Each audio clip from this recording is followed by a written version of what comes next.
Hey Nick, Hey, Wyatt. how you doing? I'm good. So, do you know what they call a cow with no legs? What do they call a cow with no legs? Ground beef. Ba-dum, ba-dum. Yeah, we don't have it yet.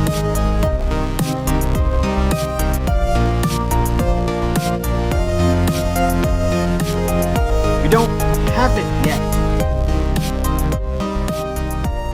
Hello, everybody. It is your favorite podcast that you've never listened to. We don't have it yet. I am your host, Wyatt, and with me is my handsome, esteemed colleague, Nick. Say hi, Nick. Hi, Nick. Ah, crap. Say hi, everybody. Hi, everybody. Sorry, we're doing dad jokes every intro. You just get me on that sort of mindset, and I have to go with it. It's if I'm an influence on you for that, I'm not upset about that. You are an influencer, sir. No, nope, never On use that on word. me. Yes. How you been? I'm good. Just back to the real world once again. School has started. Routine is king. And yeah, keeping our heads above water. How's you? You moved, so you have lots going on. I am moving. Moving, We, excuse me. yes, we sadly are not finished with the process yet. We have lots of stuff between both of our locations, so I guess I could feel like I'm, a rich person and have two houses, but that's probably the furthest thing from the truth right now. Just paying rent on two. Yeah, you're not wrong there.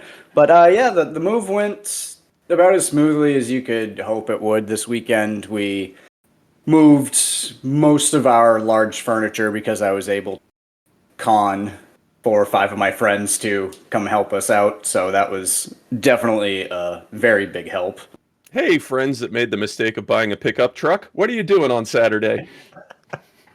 But you know what? I always pay them back eventually, hopefully. But Oh, yeah, it's been a process. The new place is a vastly different experience than where we were before. It is so quiet here, and it is just perfect. I cannot sing the praises of it enough. it looks much brighter where you are than the basement that I'm currently broadcasting from. Even though I am by a window, you seem to have floor to ceiling beautiful windows behind you. Yes, I'm sitting in my makeshift office at this point, which is up in our loft, which is in front of 5 floor-to-ceiling windows. So the amount of light in here definitely shines Yeah, it's through. gonna be sweet. Yeah. I'm Especially if you're enjoying like it. well insulated and in the wintertime you're going to be able to look out on the snowy fields. It's going to be cool. Yeah. It's it'll be great. I'm still, I know I keep saying it's great, it's awesome, but it's a much different experience. The last 5 years we lived in a location that was in the middle of no. However, it was on one of the busiest roads in New Hampshire, so traffic was absolutely nonstop, and you don't realize just how crazy nonstop noise will make you until you get away from it. Yeah. Were you I kind don't of know. were you becoming ear blind to it, and now that you experience actual silence, it's like a whole new world kind of thing?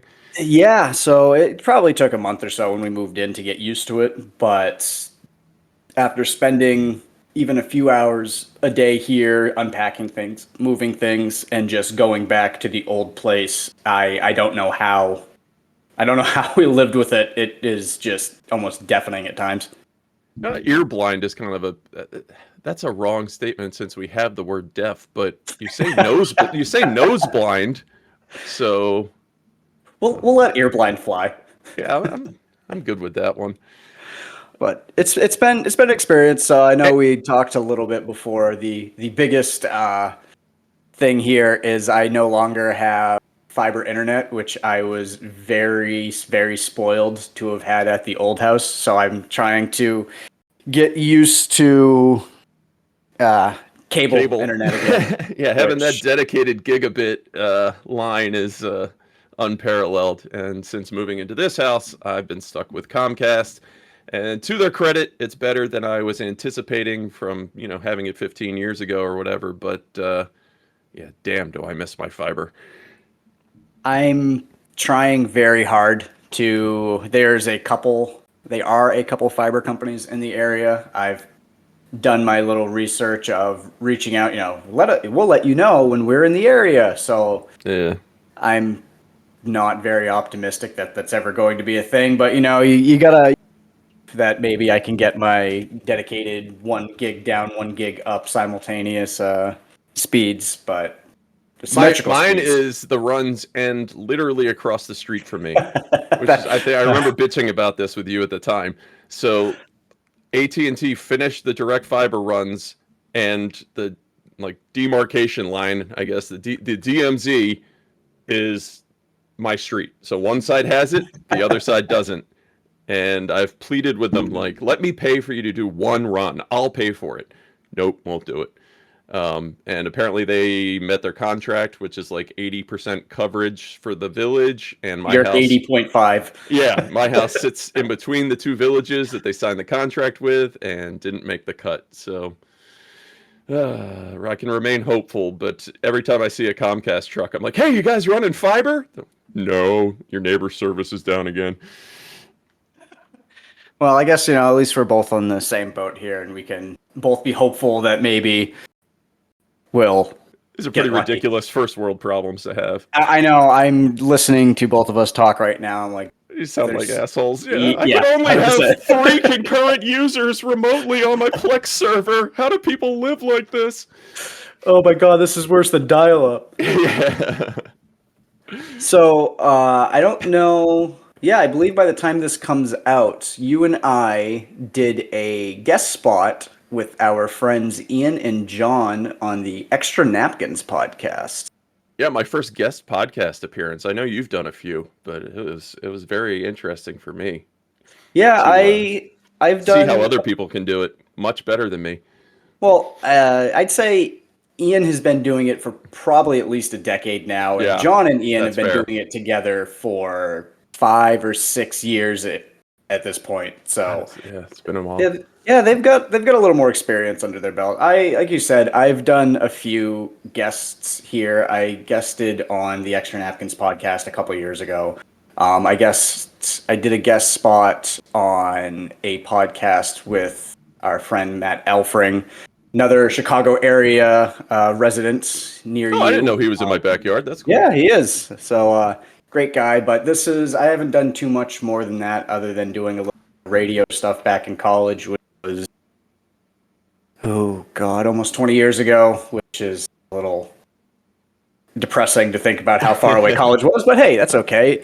I wanted to talk to you a little bit about this process because we have just started doing this. You What, don't getting really. Well, yes, you've just started getting old. You've just jumped into this whole podcasting realm. This is our Blind as a fourth, bat. fifth episode. Maybe I think it's going to be the third or fourth episode we've released. We did a Yeah. couple test runs just to see how things would go.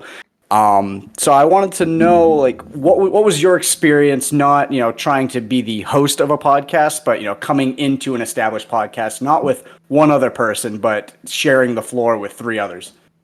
Yeah. Well, first of all, I was taken aback at just how pro and ready to go they are. They hit click on record, and it was just like snap of the fingers, like we're in show mode. John's already going through the intro perfectly and everything. It's like, okay, yeah, we got a lot of learning to do. I got nervous energy, so it's trying to pick my place to say what when I have something to say on a topic, kind of thing, without stepping on everybody else in the room. And when you're all in four physically different places, that can be somewhat of a challenge. But it was cool, man. It was a lot of fun. I had a great time. It's just basically bullshitting with buddies, and you look down and an hour's gone by, kind of thing. Yeah, it was a little surprising. I think our episode ran almost like an hour 15 or so. I think they keep theirs usually around an hour, but Yeah. once I think the topic that really got us going, and we don't have to delve too much into it because we'd love you guys to listen to the Extra Napkins episode, which should be releasing the same time that this episode comes out, on Wednesday, but we got into a little talk about Aldi, and that Oh, basically yeah. perked both of our ears up. We are both Aldi stands here. Yep. They can do no wrong in my eyes. So Oh, if they you can do know, some wrong. There's deeper things since the kids took over the company. oh, But I was gonna say I don't want to talk about like I want to ignore that stuff. I just want to enjoy my Clancy's popcorn.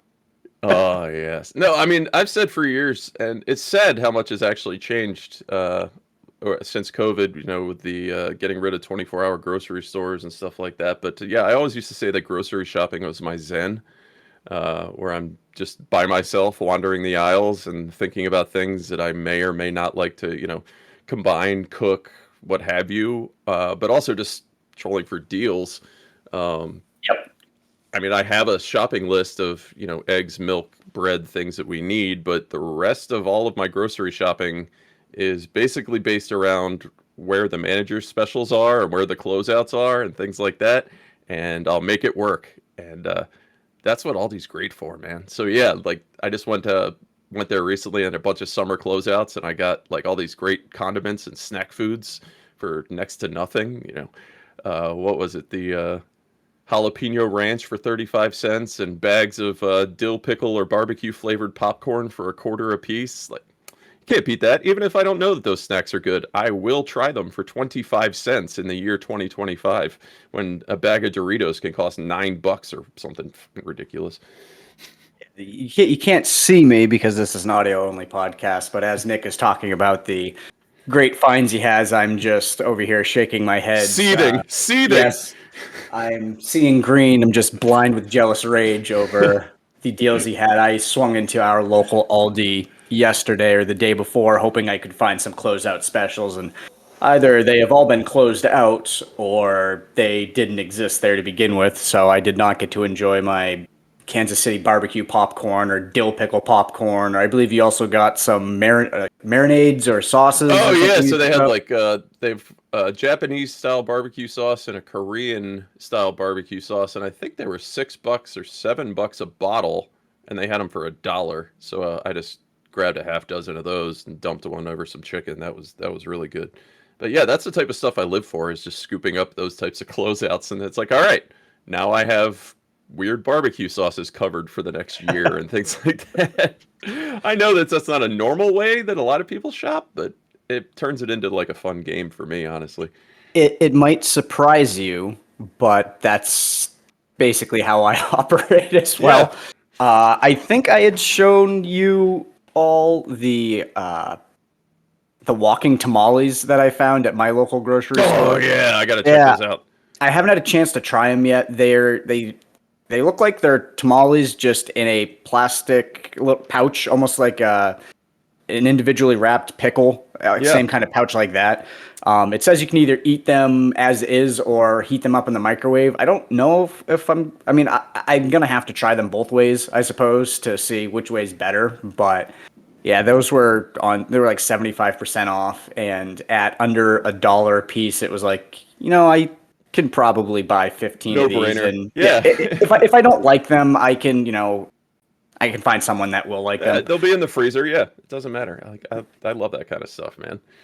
You were saying, and it made me remember back when I was living out in Colorado, how before COVID times, Yeah. there were 24-hour grocery stores, which, as far as I know, do not exist here in New Hampshire, and they haven't existed before COVID. New Hampshire goes to bed around 7 p.m., and there's nothing else to do. But when I was living out in Colorado, the Kroger affiliate, I believe, of the mountain region is called King Supers.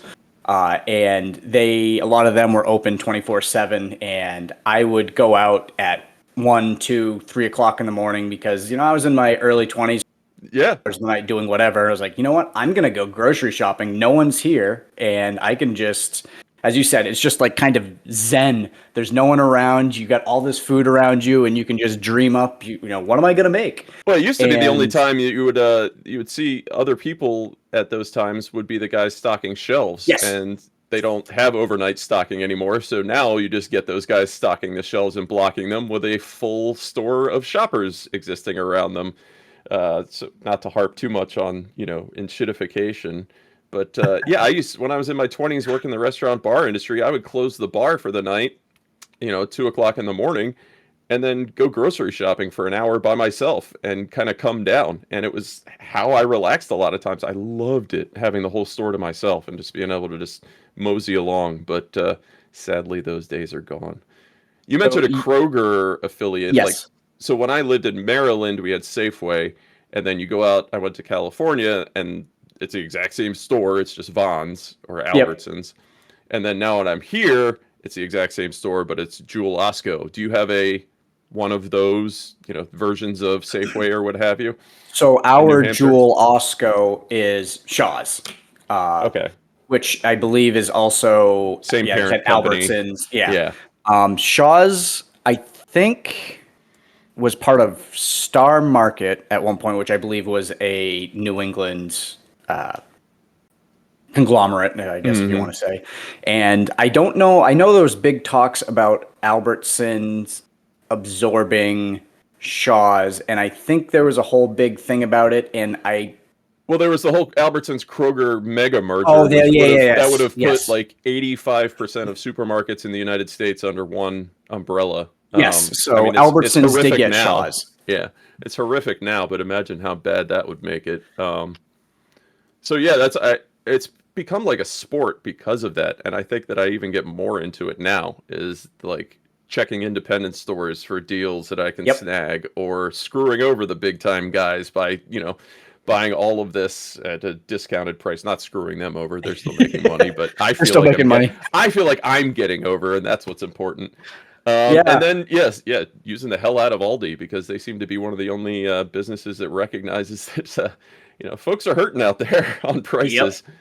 Yeah, I'm And exactly the same way as you with that. I flyer shop. We've got a I think it's Hannaford. We've got Shaw's. We've got Market Basket, which Market Basket is our local independently owned grocer that's all over Massachusetts, New Hampshire, the New love that England that still area. exists. That's great. You still Market actually have Basket's awesome. a regional store. Yeah. Yes, they're going through some. They've gone through some turmoil a bit over the last decade plus of ownership issues. There's the Demoulas family. There were, I think, like, two brothers and a couple sisters, and three of them are trying to force out the one brother who still believes in taking care of the employees and Oh, looking just at people. antiquated Yes, notions. yeah, Antiquated. Not in people a over modern profits. business environment. Come on.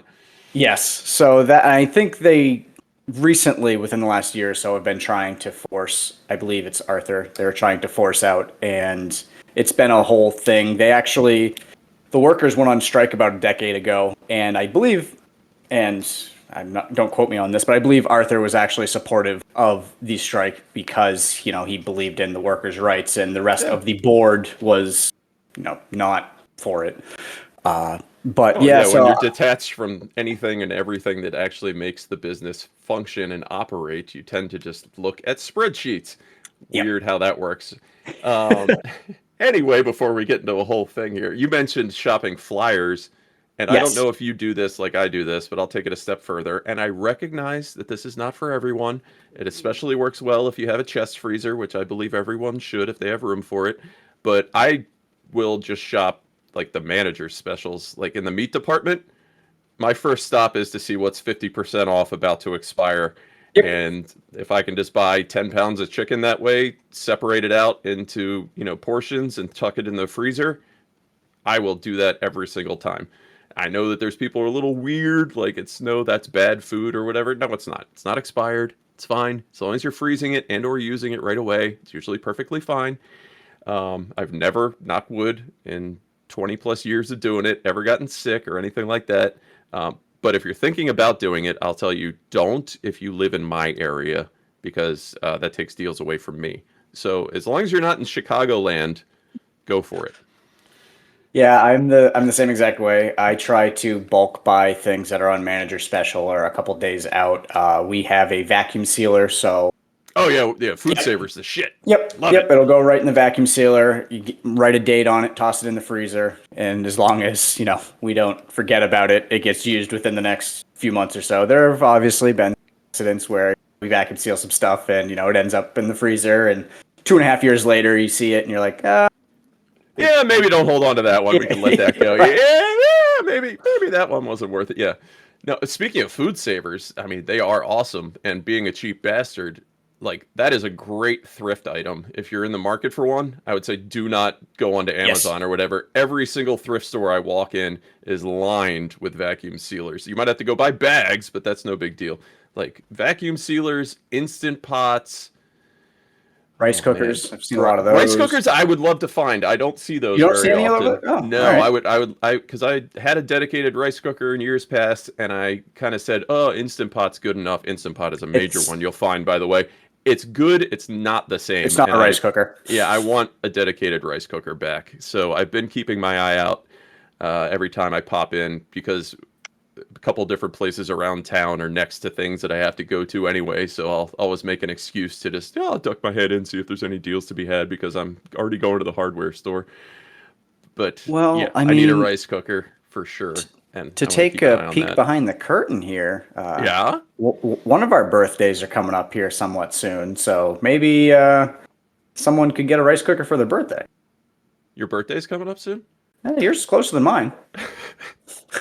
This is the part where I don't remember when When your Wyatt's birthday birthday is. is, or mine for that matter. Yeah, I don't really have any sense of stuff. Oh yeah, I guess that is next sometime soon.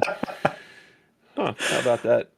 So yeah. My dad's is tomorrow. He's turning 80. Can you believe that? Oh man. Well, congratulations. I hope you're gonna take him out for some fine British food. Nope, they're in Ireland. Okay, well that's probably better. Yep, they left on Sunday to go meet my godparents from England, so they're living it up, spending anything that I would have gotten in years past, I swear. You know what? Oh well. Oh no, I more than encourage it, man. I think it's awesome that they're still getting on a plane at their age and going, Yep. across the ocean. That was a hell of an intro segment. I think we got, yeah, away from. Did we get towards things or away from things? I don't know. What else? Are I think we went in a circle. Oh, that was yeah, professional intent, just to round things out, right? Yeah, and then we can bring it back to what are we bringing it back to? I just had a complete brain fart. Speaking of being a cheap bastard again, I do have a piece of update, and that is if you listen to our previous, I think it was in our first or second episode, or if it I was believe the it was the episode debut episode. zero, yeah, that I talked about my little adventure in exploring solar power. I pulled the trigger last night and swiped the old credit card down on Costco.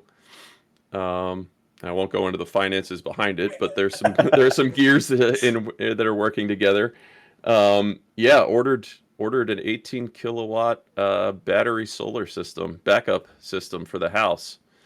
So I'm halfway there. This will be a giant battery, I guess, that goes in the garage, and an inverter, and a new power panel that'll be a quote smart panel, so it can, without having to physically flip over between grid and solar, it can power any circuit in the house on demand from either, whichever I want to do it. It's all software controlled. So yeah, that's now officially, I guess, on the way, and it's time to figure out how the rest of this is all going to come together. So this is quasi DIY, I guess, but I'm going to have to find a licensed electrician to run all this stuff, and obviously to install a new electrical panel. And I need solar panels now because I don't have any. So I got to figure out that part and who's going to install them, where they're going to go. Are they going on the roof? Are they going, I don't know, on the ground in the backyard? I just get more of them for cheap. I really don't know, and I'm kind of feeling my way around in the dark. I don't know if you've looked into this at any point, um, I but have a it's little, but not owning a house, it hasn't really right. been like. But in anticipation of someday the housing market collapsing and me being able to buy a house, I have looked into maybe being able to do this. I think putting them on the roof is probably better idea. It preserves some of your, yard space and I guess it really depends on spaces and, where you'd Yeah, mount the things. I think it depends. Well, obviously, wherever's getting direct light. Yeah. No, it's just in my head is if it goes on the roof, I have to pay someone to install brackets and install the panels and do the wiring from the roof and run it into the house. Whereas if it's in the yard, I am fine with tamping down some dirt and leveling it out and putting up some brackets myself. But on a huge roof slope, that's definitely not happening because I would absolutely kill myself. Um, so kind of between a rock and a hard place there, and we have to remember that I really have no idea what I'm doing. You don't Any have and it all, yet. hey, there you go. Any and all information on this entire subject is based entirely off of scrolling through Reddit and people's experiences, and there's so much. I don't want to say misinformation, but everybody's wants your buck, and especially now that the credits are expiring, all the sales and leasing companies are going really hard. So just finding an installer that doesn't also require me to buy all the equipment from them Yep. looks like it might be interesting. I'm exploring if there are community incentives and they have recommended installers. But yeah, so the next piece of the puzzle will be, I guess, getting quotes and talking to contractors, which is one of my definite least favorite things to do after spending almost a year on this house and getting it back into working order. But this too shall pass. So yeah, I got to bite that bullet today and see what's up. But hopefully by, I'd say the end of September, we might have something loosely running. That would be pretty awesome. But from what I'm reading, once you do find a licensed guy that's trustworthy, they tend to be backed up for a long time. Yes. Yep. And That's I going to be your biggest imagine issue. there are 5,000 schmucks just like me who have waited till the last second, um, and are probably backing them up significantly. And yeah, if my experience with this house has been anything of what the market is like, it is a good time to be a handyman, general contractor, installer type guy because these guys all seem to have more work than they can get to. That has been my experience over the last 5 or 6 years. So really, since COVID, when people are spending more time at home, they Yeah. realized, oh crap, I'm spending 24 hours a day here, and I don't really like this stuff. So Mm-hmm.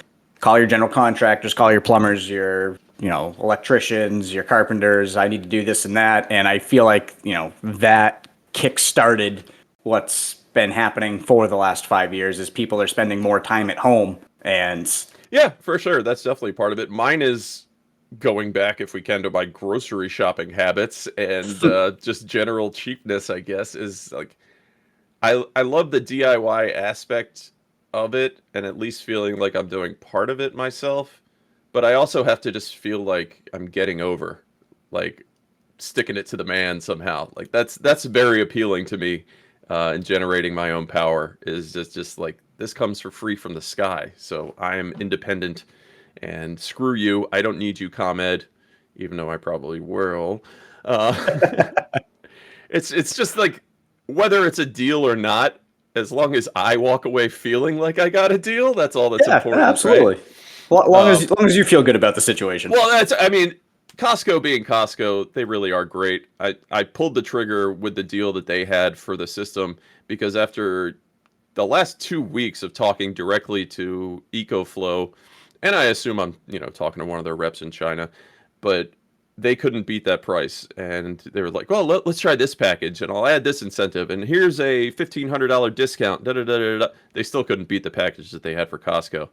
Uh, so that's where we went. And yeah, report back if you keep listening. I imagine this will be a regular update on things that I've screwed up during the entire process Do and you have a ways that I delivery may date have. yet? I think it's the 4th. So Yeah, about a week or so yeah, about a week. Yeah. from this recording. Yeah, I might have something. It might come next week. Maybe I'll just be super excited that I've got a gigantic battery stack now in my garage that really doesn't do anything for me. Yeah, no, I really do. I appreciate the solar aspect. Not that I'm doing an entire house, but I have. I don't know if maybe we've talked about it before on the podcast, but I have a 1985 Volkswagen Vannegut Westphalia, which is a Volkswagen camper van Yeah, we that talked about your camping trip last week, I Oh, we think, did. didn't we? Okay, yes. Yeah. So I have started the process of putting solar into the van, which would run my fridge, my radio, my lights, any electronics I have in it. I've got most of the parts for it, but lo and behold, we had to move, so Right. things have kind of Slows taken things precedence. down. Yeah, so it might end up being a winter or next spring project at this point, but it's like you said, the incentive of being able to generate my own power you can harness the sunlight and it can make your computer run, like, Yeah. essentially. Like, that's wild. No, I'm already doing that stuff because like Yeah, you've you, bought your little battery yeah, pack, right? I got the 512 kilowatt hour or whatever small EcoFlow single 110-watt panel and that battery. And yeah, it's cool knowing for one thing that the battery's getting low, but the sun will rise tomorrow, so it'll just be full again. And yeah, I've started playing with just consumption and how much I can run off of things. And Mhm. so the other day it was sitting there stacked, so I just in the same room unplugged the power strip that had my TV and just streaming box hooked up to it, and just plugged it into that, and sat there watching TV for like 3 hours, and it was still generating solar. So I don't really think I had much of an impact on the battery because I was doing it during the daytime. And that whole thing is just incredibly appealing to me. Now that might have been 9 cents worth of power or something ridiculously low, but it doesn't matter to me. Like I get off on it in a weird way. No, I'm right there with you. It's a really cool thing to see that the sun is powering stuff. Like, I know it's a very simple solar Whoop. for a while. All right, yeah, I was saying it's a very simple concept that the sun can power things and generate energy, but being able to actually use it in your everyday lives, it's just Well, the tech is caught up to the hype kind of thing. The yes. technology is caught up big time, and the cost is just so cheap now that I mean, it's just you can't argue against it. It's not more expensive to implement than other forms of energy. Even as a solo consumer, it's accessible. Some people will argue that solar is bad, and they're wrong, but that's okay. Yeah, you could attack it just from like a cheapness perspective, I don't know, prepper perspective. I mean, independence. Come on, I energy know, right? independence. That's just consider my house my bunker now. But no, so with your setup on a van, Yes. and you have one of the smaller like battery packs like I do, right? You're not No, like running a solar I have a panel larger one into than an you. inverter and a marine battery or anything like that.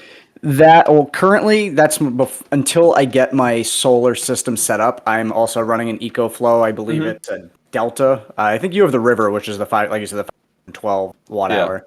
I it was the have one on Slickdale's. yeah, I have the Delta, which I think is over 1,000, and I also have an extra battery pack that attaches to it, so it doubles my capacity. And I Oh, leave nice. those in the van, and Yeah, so those have a built-in inverter in them, obviously, so I yeah, can yeah. run That's stuff from really nice. that. And I also have a 200-watt solar panel, a portable, flexible suitcase panel that I can Yeah. use when I'm out camping. I can just toss it down, plug it into that, and hook it all up. But the eventual goal is going to be to have an inverter I have a lipo battery that's going to hold the solar when it comes in. I've got the inverter. I've got pretty much everything I need. I just need to get a couple solid panels. I need to get a place to mount them and then get the wire to run everything, which with me and one of my buddies, I believe we can get it figured out. It's fairly simple when it comes to doing something small like a van. I obviously wouldn't suggest tackling anything like that with your house, obviously, because I don't believe it's legal when it comes to doing electrical stuff. But with There are a permits required. Yes. So with a van, at least, it's pretty easy to just go ahead and take care of that myself. But seems like a great idea. So the idea is to have the battery that runs all of the house stuff in the camper. So that way, when you're out camping, you're not using the starter battery to run anything. So if you're staying for an extended period of time, you've been listening to the radio or using the fridge and you go to start it 3 days later and you're stuck in the middle of nowhere now. Let's be So honest. Are you really listening to the radio? Is that your power consumption, or are no, you using a portable monitor and a Steam Deck at night and playing video games under the stars? I have no idea what you're talking about. Never done any such thing or sent me pictures No, of, quote, no. "Hey, I'm camping." And I've never thought about, getting a mini projector to, throw some movies on the side of the van as I'm Oh, campground screw at that, night. man. Go out into the woods and you take one of the see now you'll have the solar power and battery to power the inflator motor for your inflatable projection screen and the mini projector. So you go out into the woods, inflate your projector screen, set up some lawn chairs, and just plug in your projector to your power stack. I can't imagine something cooler, honestly. That would just be just awesome just to do. It could happen. It really could, like, We have the feasibly, technology. and for pretty cheap too. Yes. Dude, I will be upset if you don't turn this into a reality at some point. It could probably happen. I could see this panning out. There's enough cheap enough deals on these I things see, to dude. I make see that work. those yeah, the like the bouncy castle style inflatable projection screens. I see them on the deal sites for under $100 all the time. I bet you could do pretty well. Like come Black Friday time, yeah, we're gonna Well, I do that. guess everyone's gonna have to stay tuned for that. In addition to Nick's solar adventures, All maybe right, so all right, we the, get you moved in. We get you moved in. All right, we're coming into fall, into summer, into fall. So I'll give you like, how about a 90-day fall grace period to get yourself settled in the new home, and then you have the winter months to get everything installed in the van. So first trip spring, you'll go out there ready to watch a movie in the middle of the woods. And I haven't decided what the first pick is yet, but I get it. Well, that is actually a great question to segue into our topic for today, which only took us 30 37 minutes. minutes to get Yeah. to. We have decided that we've heard some feedback from some people. They enjoy what we do, but the question is always, what's the podcast? What are you guys Striking a doing? balance between format and laid back chatting, I suppose, is the difficult place to land. Is that what you want it to be informal and casual, but we also have to have structure, otherwise we just go off and rant, right? Yeah, and while it's fun for us to have these conversations, it Yeah. may not be for everybody or anybody, and that is perfectly fine. So we spent the last week or so kind of brainstorming, what is this podcast? We thought it Yeah. would just be an informal conversations with each other, which, as we said, while fun, even we need to have a little bit of structure to know each week what we're going to be doing, because otherwise, despite the fact that we are both blowhards that love hearing ourselves, we would probably run out of things to talk about within, maybe another 10 episodes, and then there would just be a lot of dead air. And this is something that I believe both of us are enjoying doing long term to keep it going. Cheaper than therapy. Yeah, and that actually is basically how the podcast came about, was Nick saying that he would like to use our talk sessions as therapy, and I'm probably a lot cheaper than a copay, so we figured we'd both buy some podcasting mics and some headsets and go for it. All right. So Nick, Yeah. I've introduced the topic. Where do you see this going forward? What do you think we're going to be looking at doing? So, I mean, you say all that, and I think we're in total agreement. My sort of half-brained idea came about, I think, through, we were just talking about it last night, choice paralysis and constant backlog of things that I mean to get to, and I intend to get to, and I want to get to, but there's just too much. Everybody's got a TV show that you have to watch. Everybody's got a movie that you have to see if you haven't seen it. And more often than not, have you played this game? And I respond with, I own it, but I haven't quite gotten to it yet, and I have every intention of doing so. But nah, I haven't quite made it yet. You know, everybody's got only so many leisurely hours in the day, and getting to this stuff is kind of impossible. And then when faced with 57 different recommendations in any sort of, media from different friends and other shows and, algorithms telling you what to watch, it's overwhelming. So you just kind of do nothing and probably slip back into watching another episode of The Office that you've seen 15,000 times because it's comfortable. And that's kind of like the problem with streaming in a lot of ways. And yeah, so we have the same problem. And I thought it would be interesting to assign each other things that one of us has experienced and the other hasn't. And since Wyatt and I often share a very similar brain, when he tells me you'd love that, it's totally accurate. The name for this show comes from the show Detroiters, which I had never seen prior to Wyatt saying you have to watch this show. You would absolutely love it. So where the hard format lies in that, I think will be where we have to kind of play around with it over a course of time and find what works. But my idea was Super Backlog Busters or Buster Brothers, whatever. You know that game where you shoot the bubbles that are bouncing around with the hook shot? Buster Bros. Yeah. So, and we can get into that more, but I believe it should be Brothers. It's not Mario Bros. It's Mario Brothers. And I have this argument with my 9-year-old regularly. But yeah, so basically that would be it. Hey, here's something that you have told me is in your backlog. I loved that thing. You should try it. And given the ubiquity of streaming services and stuff like Game Pass, even if you don't quote own it, it is accessible in some manner usually. So I think that's the idea. You can stop me if you had different ideas about this. That's kind of where I was with it. No, no. I think we're both pretty much on the same page. So what we're probably going to do, and we're actually live hashing this out right now. We've both came up with the idea and never figured out a format. So enjoy this brainstorming session. Yeah, absolutely. I don't have anything to assign you right now, or maybe I do actually. I'll get to that. Go ahead. Well, I guess we'll get to that. So yeah, as Nick said, the idea will basically be looking at some type of media. We would probably, and stop me if I'm wrong, like to look at things that we already actually own.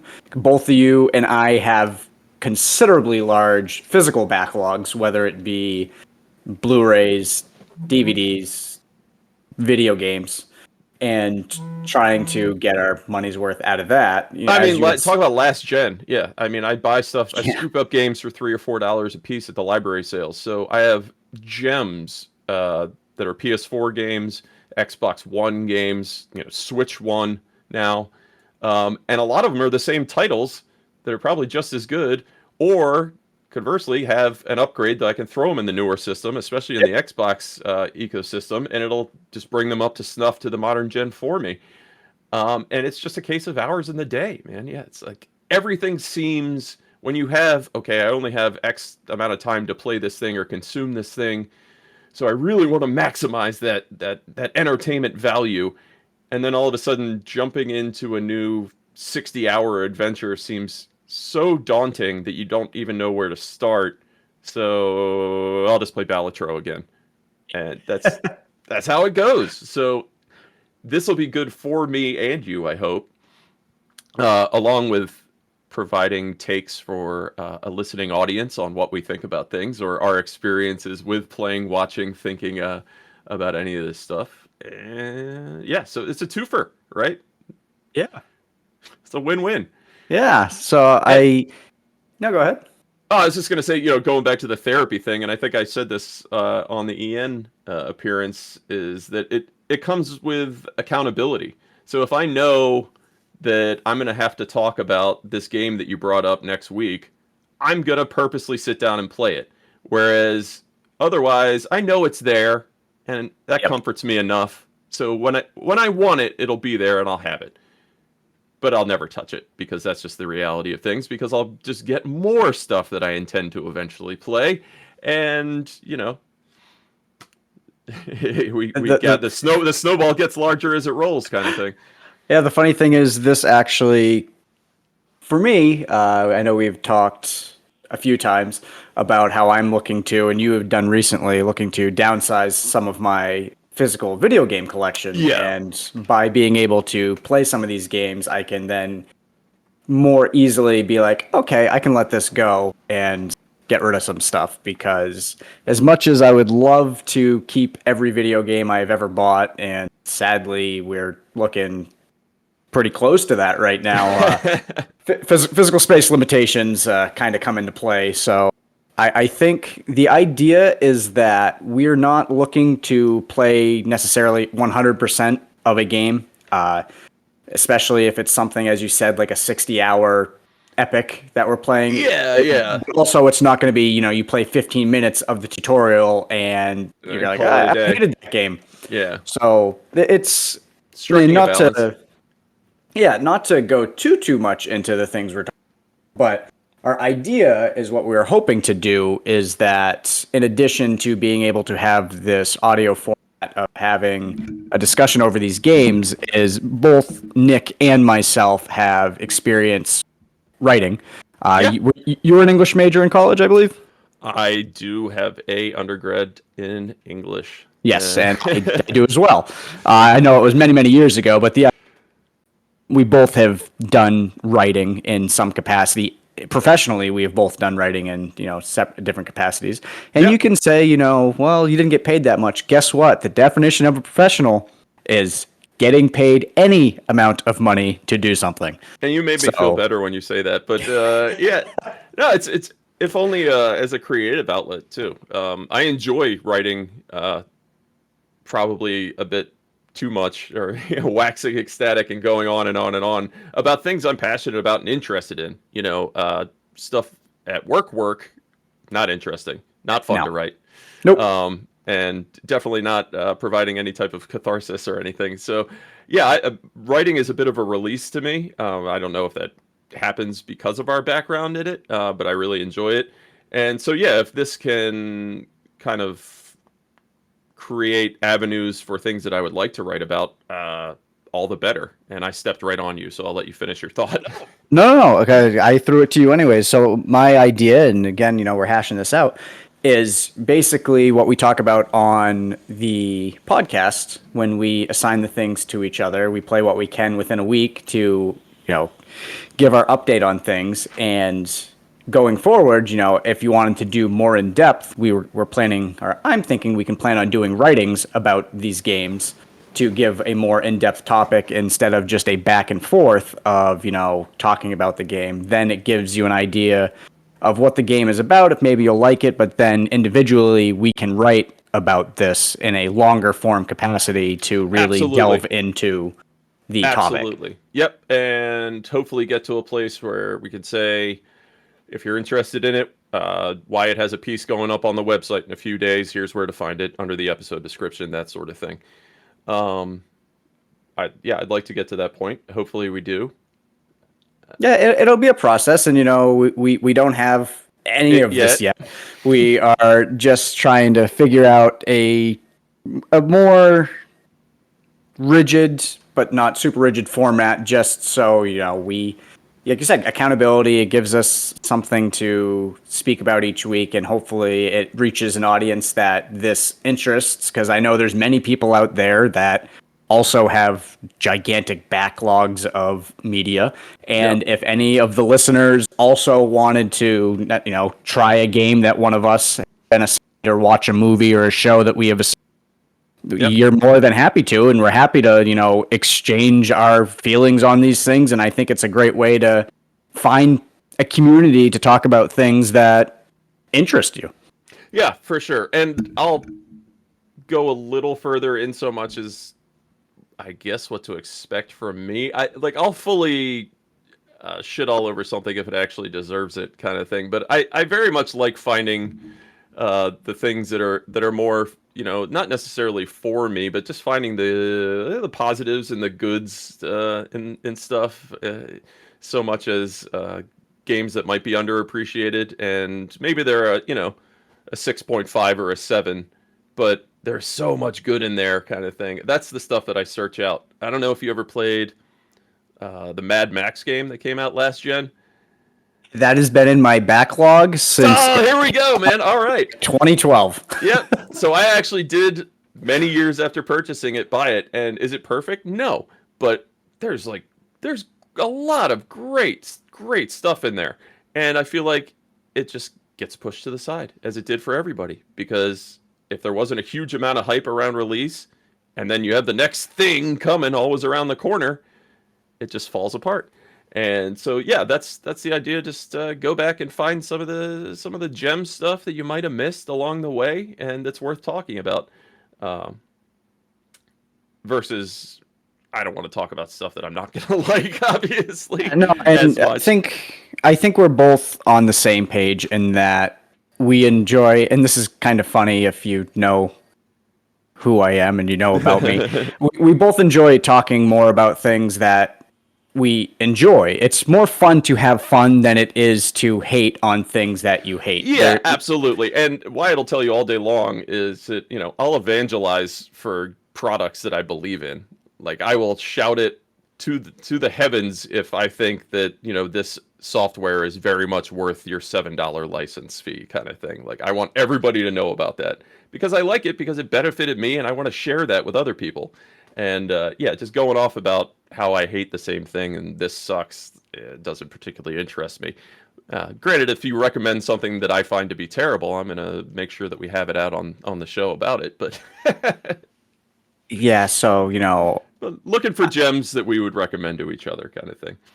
like crumble cookies is what you're Definitely. saying. Well, I would not recommend crumble cookies. Are they a service that you recommend and would tell our listeners to get behind wholeheartedly? I would say that crumble cookies are the bane of my existence, and you would be better off eating a block of sugar. It would be cheaper and actually taste better. I would wholeheartedly not recommend crumble cookies to All right. anyone that would ask. So stay positive where possible, and screw crumble. Okay, I can live with that. Yeah, that's good. Yeah, That's a good there. place to be. I think that is going to be the official stance of the We Don't Have It Yet podcast is screw crumble. Uh, a lot of people may know me more from my previous, I guess, work. Venture. Yes, I ran a bakery for the last 5 years out of my house, which was wildly successful that I was not expecting. It was more I had quit my job in the middle of COVID, as one did, without any prospects, as one does. And I did I the was same thing. I was trying to find something that would fit what I was looking to do. I was looking to fill some time. I've always baked my entire life. It's been something I've loved doing. And not to get too into the whole background of the story, maybe we can delve into that on another day. But I I bet there's an episode there for sure. I spent 5 years building a bakery. I've won over half a dozen awards, but recently with the move, with a lot of things going on in life, and quite frankly, Costs. and this sounds terrible, and that's fine. I was too popular for what I could do. I had more orders than I could handle in the space that I had, and I just, Victim of your own success, as they say. suffering from my own success. Yeah, well, you're a one guy, and you said, well, if I'm gonna hire an outside person, I have to It's be not able worth to, it anymore. to be able to pay them something that makes it worth their time. And then once we do that math, it's not worth it for anybody. And I guess that's how we're here now, right? Yeah, I can go off and in another episode we can maybe dive a little more into my baking Sure. background and my hatred of crumble, because we're coming up on about an hour now, and I don't want this a 2-hour super show. So I think we're gonna save that. But I We did can want definitely say to. that. I did want to ask you. This was something you had mentioned before, and you actually just teased it right now, and I Yeah. want to know more about it. You said you bought some software. I believe it's called Yes. All right. scaling. I So want you to tell me about that. all right. So this is your assignment for the week. I don't care that you don't already own it, and you're going to spend the $7 because I say so. Um, So I was watching an LTT video, which is one of the few YouTubers left that I still subscribe to that religiously, which is Linus Tech Tips, and they had a segment on this software called it's the Lossless Scaling app, and if you look it up on Steam, it is on the Steam store. It's I think $6.99 and goes on sale for $4.20. Nice.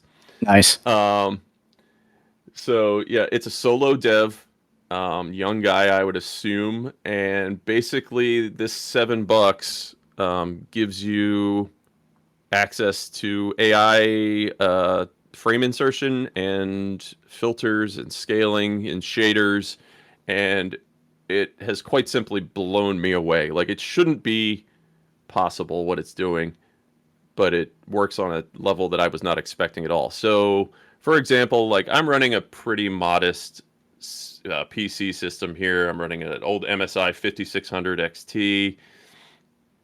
It's basically a 1080 rig Yep. on a good day, and I fired up Doom Eternal and decided, all right, so I get pretty decent like 58 to 60 solid, frame rate. Let's see what happens if I crank it up to 100. And just like that, it's perfect.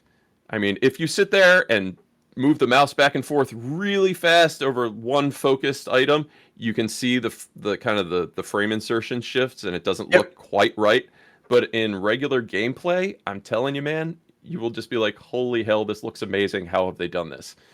And it's not just that. So you can do a fixed multiplier on the frame rate. You can do adaptive multiplier, which kind of allows the system to allocate resources as it knows best how. So the graphics card is picking up the slack on the frame rate. Processors maybe doing some more stuff over here. I won't claim to know how it works other than magic because that seems to be what it is. And then you have 3 models for lossless scaling, and then he also has a ton of filters and shaders.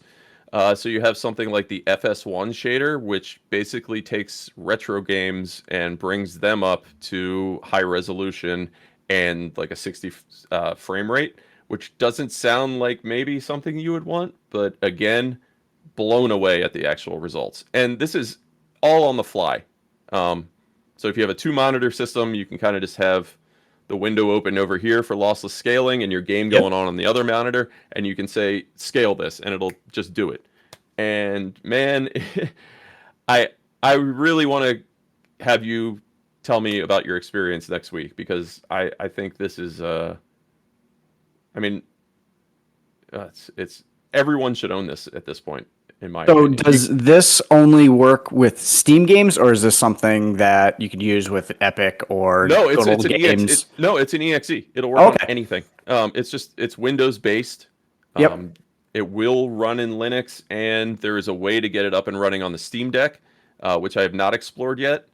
But I mean, take a game like say Helldivers 2 that Yep. barely runs on the Steam Deck. You can get it like low detail 720. If you could artificially bump up the refresh rate a little bit and have something a little more in the tank to bring the res up a little more, you're going to get a whole heck of a lot of a smoother, better overall experience. So I'll be interested in testing that out this week. And but yeah, you can just download it, open the exe on your Windows PC, and be off to the races within 10-15 seconds. Like it's that easy, that fluid, and the fact that it's a solo indie dev that is not charging out the wazoo for it is wonderful because I mean this is right up against, if not surpassing, the offerings from Nvidia and AMD right now.